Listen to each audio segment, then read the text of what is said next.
really a thing? The devil's greatest trick isn't spectacle, it's subtlety. Evil doesn't break down the door. It exploits the cracks already in our foundation, our ambition, our grief, our pride, and even our most fervent faith. Today, we pull back the curtain. We are going to take you through 8 modern horror classics that serve as a masterclass in demonic manipulation. In each one, we'll pinpoint the single critical red flag that is so masterfully disguised, most people miss it entirely. We will give you a field guide to recognizing the kind of evil that hides in plain sight. By the end of this video, you won't just see these films differently. You'll understand the art of temptation like never before. Ready to see what you've been missing? Let's begin. Nefarious. We have forgotten how to recognize true evil. What if it sat across from you as a man and calmly explained its strategy for damning your soul? This is the challenge in the 2023 thriller, Nefarious. On the day of his execution, death row inmate Edward undergoes a final psychiatric evaluation. His evaluator, the confident atheist Dr. James Martin, is prepared for a standard assessment. But the inmate claims to be a demon named Nefarious who knows all the doctor's secrets. What begins as a routine interview descends into a tense battle of wills, where the doctor's own skepticism becomes the demon's greatest weapon. And here, the demonic red flag isn't a pitchfork. It's intellectual pride disguised as reason. Nefarious needs no supernatural parlor tricks. He wields a sharp, infernal logic that dismantles the doctor's worldview from within. The true red flag is the creeping realization that our own certainty has made us blind, giving evil the perfect opening to state its case, knowing we will dismiss it as mere delusion. Nefarious acts as a stark warning. It argues the most dangerous lie isn't one the devil tells us, but the one we tell ourselves. That we are too enlightened to be deceived by an evil we have already decided doesn't exist. The Shift. Consider the promises that offer an easy escape from your suffering. What if evil didn't arrive with threats, but with a tempting offer to erase your pain simply by choosing a different reality? This is the test at the center of the 2023 sci-fi film, The Shift. We meet Kevin, a man living a happy life with his wife, Molly. After a crash, he meets a mysterious stranger, the Benefactor, a devil-like figure who can travel the multiverse.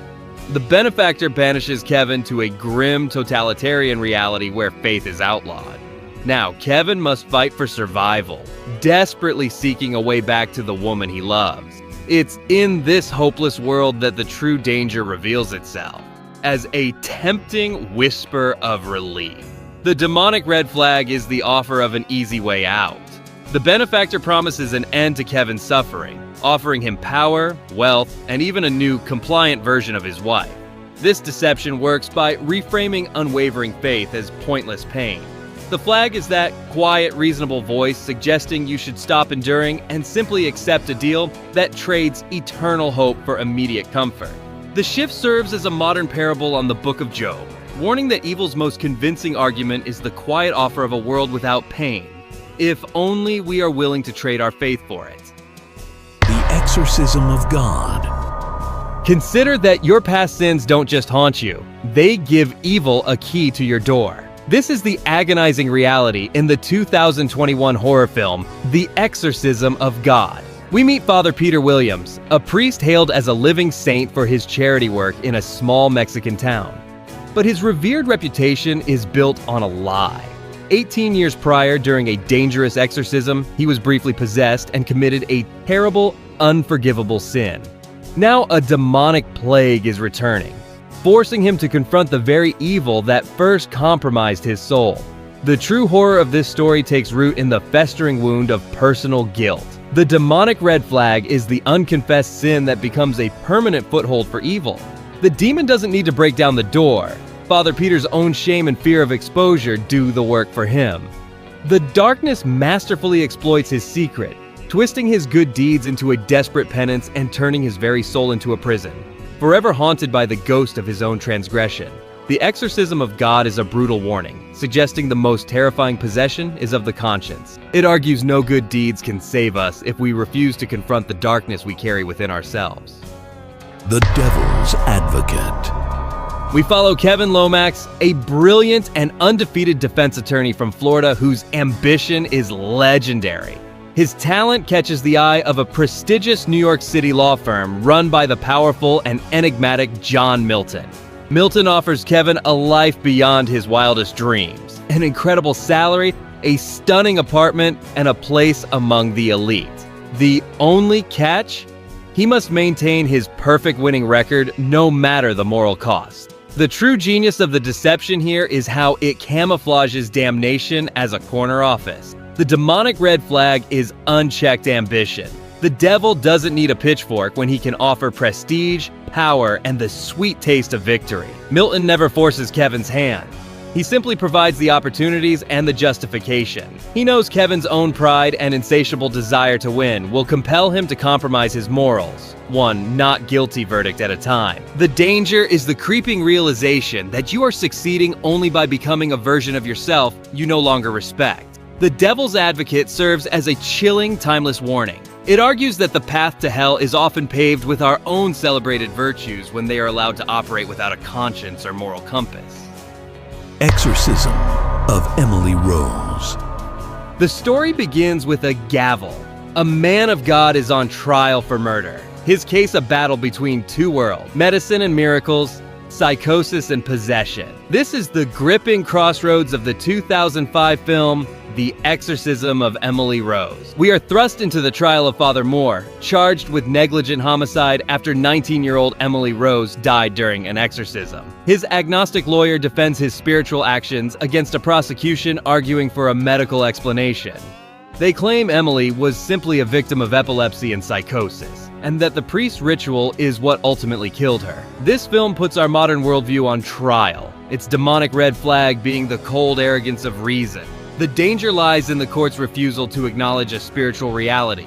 The prosecution relabels Emily's torment as psychotic epileptic disorder, a diagnosis that feels safe and manageable.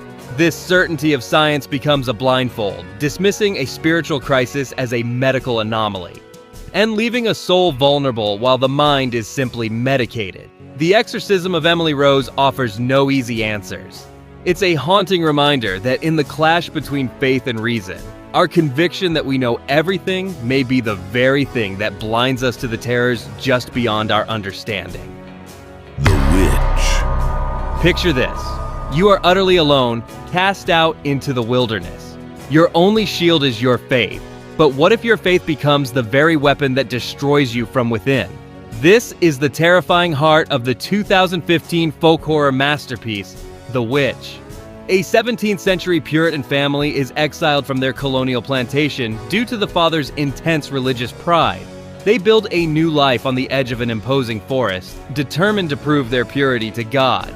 But their isolated existence is shattered when their newborn son vanishes without a trace while in the care of his teenage sister Thomasin, snatched by a spectral evil from the woods. As their crops begin to rot, so does their trust in one another.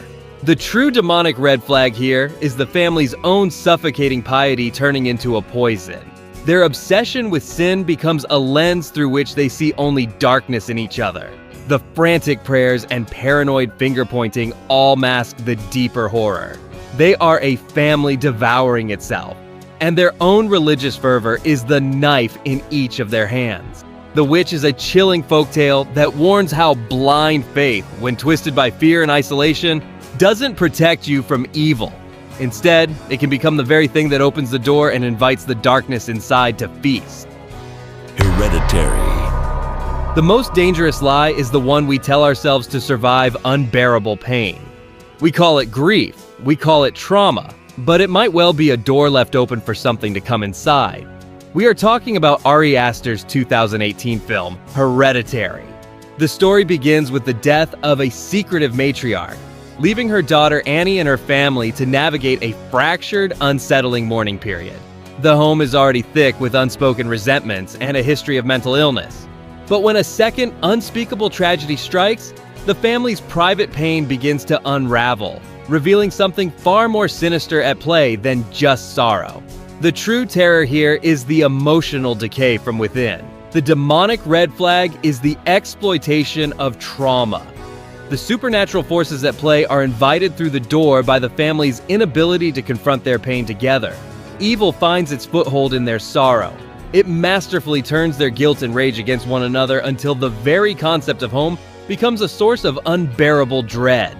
Hereditary is a chilling portrait of emotional carnage, warning that the most fertile ground for evil is a broken heart.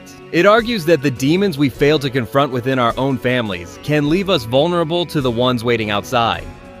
Saint Maud. At what point does unshakable faith become a dangerous delusion? When the voice you believe to be God's is only your own loneliness echoing back at you, where does devotion end and madness begin? This is the haunting psychological territory of Roseglass's brilliant 2019 debut, Saint Maud. We follow Maud, a quiet and intensely devout palliative nurse living in a dreary seaside town.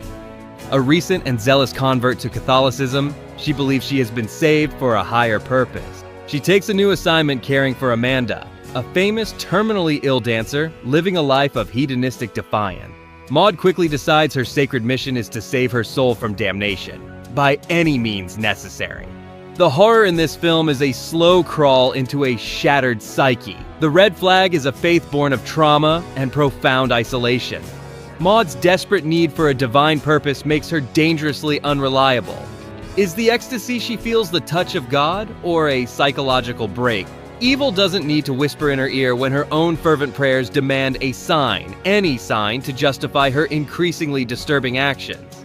The danger is a faith so private it has no one to challenge its descent into fanaticism. Saint Maud is a deeply unsettling character study. It serves as a terrifying warning that without the anchor of human connection, a desperate search for salvation can lead one to create their own private hell, mistaking it for heaven right up until the final, horrific moment. So there you have it. 8 films, 8 different battlefields for the human soul. From the unchecked ambition of a lawyer to the isolating grief of a family, from the unconfessed sin of a priest to the blind certainty of a scientist, we've seen that evil's most effective weapon is never a monster, but a mirror. It finds our weaknesses and masterfully disguises them as our strengths. If this breakdown opened your eyes to the art of cinematic temptation, then please do us a huge favor and hit that like button. More importantly, we want to hear from you. What other movies have you seen where the demonic red flag was brilliantly hidden in plain sight? Are there any films you think should have been on this list?